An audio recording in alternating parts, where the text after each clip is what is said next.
இந்த விழாவிற்கு வருகை தந்திருக்கும் அன்பும் பண்பும் நிறைந்த பத்திரிகை மற்றும் ஊடக நண்பர்கள் மற்றும் இந்த படத்தின் இயக்குனர் டைரக்டர் திரு துரை செந்தில்குமார் அவர்கள் மற்றும் இந்த படத்தின் இசை அமைப்பாளர் திரு ஜிப்ரான் அவர்கள்,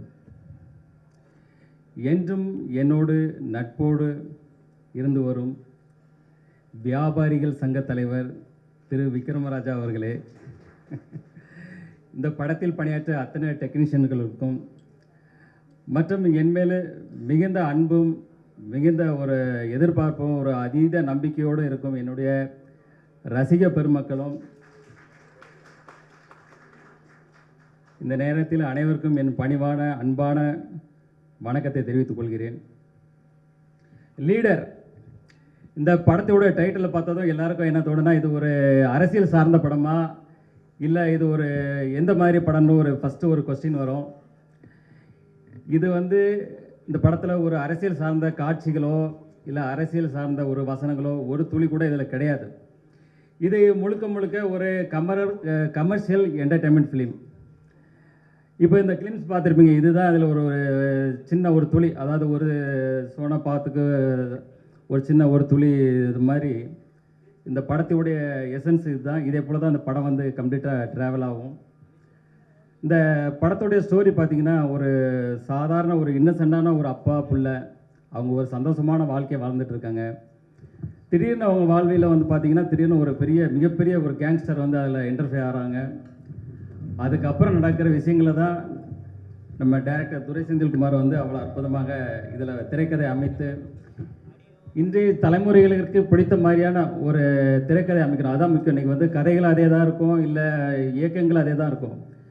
இந்த திரைக்கதை அமைக்கிறது தான் இன்றைக்கி ஒரு சவாலான விஷயம். இன்றைய ரசிகர்களுக்கு திரைக்கதையை பிடிக்கிற மாதிரி அவ்வளோ துல்லியமாக, அதாவது படம் ஆரம்பம் முதல் கடைசி வரை ஒவ்வொரு இன்ச் பை இன்ச்சு ஒவ்வொரு ஃப்ரேம் பை ஃப்ரேம் நம்ம துரை செந்தில்குமார் அவர்கள் டைரக்டர் அவ்வளோ அழகாக செதுக்கியிருக்காங்க. அடுத்தது இசையமைப்பாளர் ஜிப்ரான் பார்த்தீங்கன்னா, இப்போ பார்த்துருப்பீங்க ஒவ்வொரு பேக்ரவுண்ட் ஸ்கோரும் எவ்வளோ ஸ்கோர் பண்ணியிருக்காரு பார்த்துருப்பீங்க. அதே போல் அவருடைய பேக்ரவுண்ட் ஸ்கோர் இந்த படத்துக்கு மிகப்பெரிய ஒரு பலமாக இருக்குது. அதே போல் படத்தின் கதையோட்டத்துக்கு தகுந்த மாதிரியான சாங்ஸை இந்த படத்தில் அவர் ரொம்ப அழகாக கொடுத்துருக்கிறாரு. அடுத்தது டிஓபி திரு வெங்கடேஷ் அவர்கள் பார்த்தீங்கன்னா, நாங்கள் இந்த ஷூட்டிங் ஃபஸ்ட்டு ஒரு தூத்துக்குடியில் கிட்டத்தட்ட ஒரு 40 டேஸ் பண்ணோம்.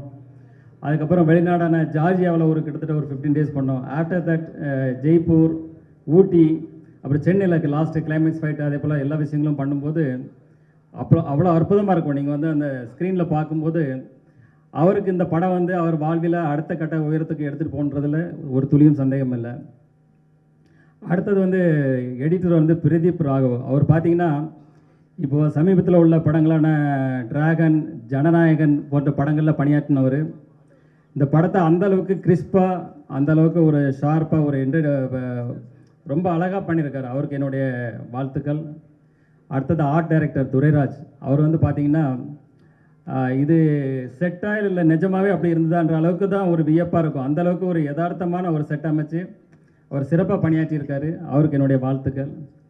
இதில் அடுத்த ரொம்ப இன்ட்ரெஸ்டிங்கான ஒரு பர்சன் யாருன்னு பார்த்தீங்கன்னா, எங்கள் செட்லேயே மகேஷ் மேத்யூ ஸ்டன் மாஸ்டர். அவர் பார்த்தீங்கன்னா, செட்டுக்கு வரும்போது ஒரு ட்ராக்கு, ஒரு ஜாக்கெட் போட்டு ஒரு காலேஜ் ஸ்டூடெண்ட் மாதிரி ஒரு அப்படி ஒரு பவர்ஃபுல்லாக வருவார். அவர் வந்தாலே செட்டில் எல்லாருக்குமே ஒரு எனர்ஜி, ஒரு பவர் வந்துடும். ஏன்னா தலைவர் பார்த்தீங்கன்னா இப்போ தான் காந்தாரா 2ல் முடிச்சுட்டு வந்திருக்கிறாரு. அதில் பார்த்துருப்பீங்க அவர் என்ன வேலை பண்ணி வச்சுருக்கிறாருன்னு. ஸோ இந்த படத்துலையும் அதே போல் சில வேலைகள்லாம் பண்ணியிருக்காரு. உங்களுக்கு ரொம்ப பிடிக்கும்னு நினைக்கிறேன். கண்டிப்பாக நீங்கள் ரசிப்பீங்க. அடுத்தது சிறு வயசுலேருந்து எனக்குள்ள ஆசைகளை சொல்லிட்டார் சார். நான் பேசலான்னு அதுக்கு முன்னாடி சார் சொல்லிட்டார், இருந்தாலும் சொல்கிறேன். சொன்ன மாதிரி சிறு வயசுலேருந்து எனக்கு சினிமா துறை மேலே மிகப்பெரிய ஆர்வம் இருந்தது. என்னுடைய ஃப்ரிட்ஜில் பார்த்தீங்கன்னா ஒரு பக்கம் ஷாருக் கான், ஒரு பக்கம் சல்மான் கான், 2 பேரோட படம் ஒட்டி வச்சுருப்பேன். அப்போ என் தாயார்கிட்ட சொல்வேன், நான் ஒரு நாள் இதே போல் ஒரு நடிகர் ஆவேன் அப்படின்னு சொல்லும்போது தாயார் சிரிச்சுட்டு சந்தோஷம்னு சொல்லுவாங்க. ஆனால் என்னுடைய சூழ்நிலை என்னுடைய ஃபேமிலி பிஸ்னஸ், என்னுடைய தந்தையார் மேலே நான் மிகப்பெரிய பக்தியும் மிகப்பெரிய ஒரு மரியாதையும் உள்ளவன். ஸோ என்னுடைய தந்தையார் பிஸ்னஸை நான் அவங்க கூட எடுத்து அவங்க கூட ட்ராவல் பண்ணும்போது என்னுடைய முழுமையாக ஒப்படைச்சி என்னுடைய முழு உழைப்பையும் கொடுத்து ஏன்னா ஃபஸ்ட்டு பார்த்தீங்கன்னா காலையில் முதல் ஆளாக நான் ஸ்டாஃப் வரதுக்கு முன்னாடி முதல் ஆளாக கடைக்கு போவேன். கடை வேலையை முடிச்சு லாஸ்ட்டாக தான் நான் வந்து கடைசி ஆளாக தான் நான் வந்து போவேன். ஆரம்பம் முதல் இன்று வரைக்கும் அதே தான். இந்த படப்பிடிப்பில் அதே போல தான். செட்டுக்கு முதல் ஆளாக தான் போவேன், கடைசி ஆளாக தான் போவேன். ஏன்னா அந்தளவுக்கு நான் எதில் இறங்குறனோ அதில் முழு ஃபோக்கஸ்டாக இதனுடைய முழு உழைப்பையும் அதில் இறக்கி செய்வேன். அதுதான் என்னுடைய கேரக்டர். அப்புறம் பார்த்தீங்கன்னா இந்த படத்துடைய கண்டென்ட் வந்து இன்றைக்கி வந்து மக்கள் வந்து ஒரு பக்கம் கண்டென்ட் ஓரியன்ட் படம், ஒரு பக்கம் வந்து மாஸ் ஆக்ஷன்றாங்க.